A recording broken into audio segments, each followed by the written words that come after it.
Welcome to Kishore academy.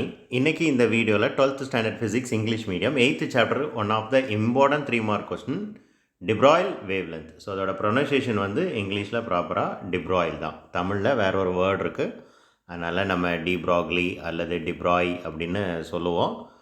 But pronunciation இப்போ நமக்கு matter இல்லை. ஸோ கொஸ்டினுக்குள்ளே வருவோம். ஸோ ஃபர்ஸ்ட்டு இது ரொம்ப ஈஸியான கொஸ்டின், எல்லோரும் ஈஸியாக படிச்சுக்கலாம், நிறைய பேருக்கு தெரிஞ்சிருக்கும். So we will move into the question. The momentum of photon of frequency is given by P is equal to h nu by c. ஆக்சுவலாக இது v கிடையாது, இது ஃப்ரீக்வன்சியோட சிம்பிள். நல்லா பார்த்துக்கோங்க. வின்னு வந்துச்சுன்னா விச் இஸ் வெலாசிட்டி, அது கூட கீழே இதே கொஸ்டினில் கீழே வரும்.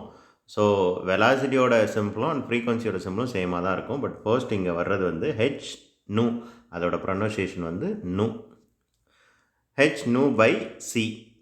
ஓகேவா, இந்த ஃபார்முலா முதல்ல படிக்கணும். இப்போ இங்கே என்ன செய்யலாம் அப்படின்னா சி இஸ் ஈக்குவல் டு நூ லேம்டான்னு கொடுத்துருக்குறாங்க. அப்போ இதிலேருந்து லேம்டாவோட வேல்யூ என்னன்னு டெரைவ் பண்ணலாம். சி டிவைடட் பை நூ.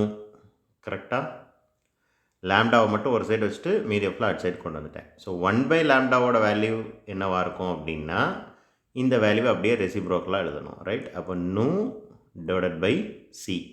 இப்போ நூ டிவைடட் பை சிக்கு பதிலாக 1 லேம்டான்னு சப்ஸ்டிடியூட் பண்ணலாம். ரைட், இங்கே அப்படி தான் சப்ஸ்டிடியூட் பண்ணியிருக்கிறாங்க.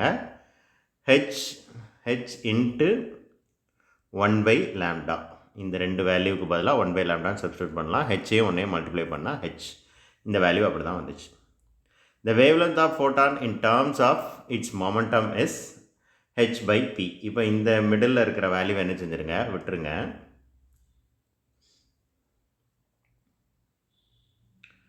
இந்த ரெண்டையும் கம்பேர் பண்ணுங்கள். p is equal to h by lambda.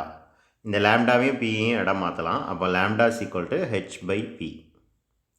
Right, இப்படி தான் இந்த ஈக்குவேஷன் வந்துச்சு. According to de Broglie, the above equation is completely general one and this is applicable to the material particle as well. So இது வந்து ஒரு பொதுவான equation, எல்லா material பார்ட்டிக்கிளுக்கும் இது பொருந்தும். Therefore for the particle of mass m traveling with the velocity v, இதுதான் v.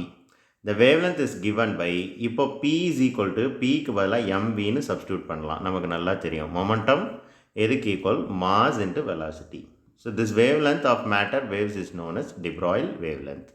This equation relates the wave character and the particle character through Planck's constant.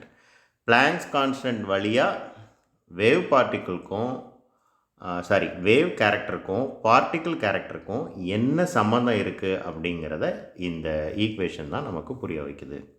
That's all. Thank you.